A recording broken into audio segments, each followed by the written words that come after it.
Graceful Simplicity, The Foundations of Bread and Roses Socialism. Written by Jerome Segal. Read for you by Kemp. Preface. This book is about time, work, and money. Even as a child, I was aware that these were troubling and confusing matters. They troubled my father and mother, and they confused me. Between 1943 and 1964, I lived at home with my parents and sisters. During that time, typically 6 days a week, my father would wake early in the morning. He would put on a white shirt, starched rigid at the Chinese laundry. With that shirt, he would wear a tie, a suit, and polished shoes. He would then leave our apartment in the Bronx and travel by subway to Brooklyn. In 1956, he learned to drive and bought his first car. I now know that when he arrived at work, he would take off the shirt, tie, suit, and shoes and change into work clothes. He was a blue-collar worker, employed in a small factory that made women's blouses. In that factory, he worked first as a cutter, then as a marker, the person who figures out how to lay the patterns on the reams of fabric so as to minimize waste, and then as the shop foreman. He always worked overtime, and often on Saturdays. He brought his pay home in a small brown envelope stuffed with 10s and 20s. Coming home late, he often ate after the rest of the family had finished, and when he finished eating, he would tell stories. Often they were the stories about what had happened that day, and inevitably he was a modern knight battling against the utter stupidity of the people around him, his boss, his fellow workers or officials from the union, of which he was a proud member. Sometimes, however, the stories were of another world, the world that he had grown up in. Born in a small village in Poland, he was the great-grandson of a famous Hasidic rabbi. Years later, he and I would visit the Library of Congress and work through the several inches of card catalogue devoted to his famous ancestor. In his little corner of the world, he was something of a prince, always known in his town as the great-grandson of Rabbi K. As a youth, he rebelled against his religious background and became an ardent socialist.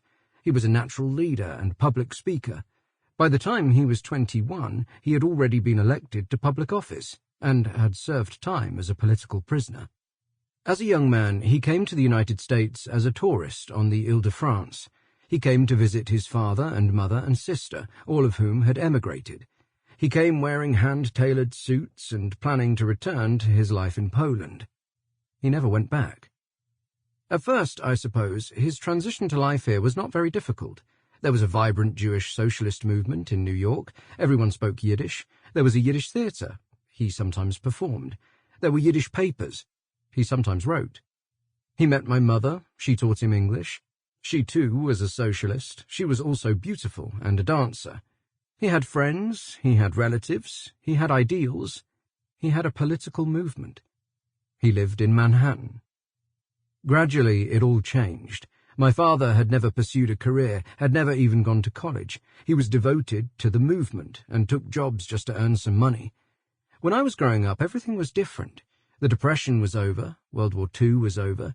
He was married, had 2 children, and was living in the Bronx.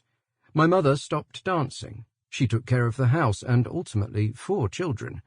My father, for the most part, stopped his political activity. There were fewer friends. Mostly, it seemed, life was about making a living and supporting a family. He worked hard. He earned good money, but he resented the work and resented what had happened to him. I remember he paid careful attention to how I was doing in school. He used to say, "Work now, and you won't have to work later."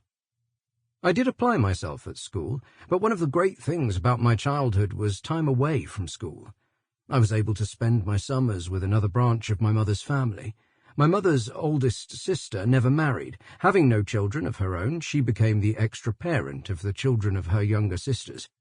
She owned a small cottage that was part of a summer cooperative some 40 miles north of New York City. For years, my family would spend July at the cottage, and my mother's younger sister and family would spend August. My father chafed at the ambiguous arrangement, feeling neither guest nor owner. Ultimately, my family spent the summers in the Bronx, passing many hours in the park nearby. Fortunately, it was arranged that I would continue to spend my summers at the cottage, living with the family of my mother's younger sister. If our income... Sample complete. Ready to continue?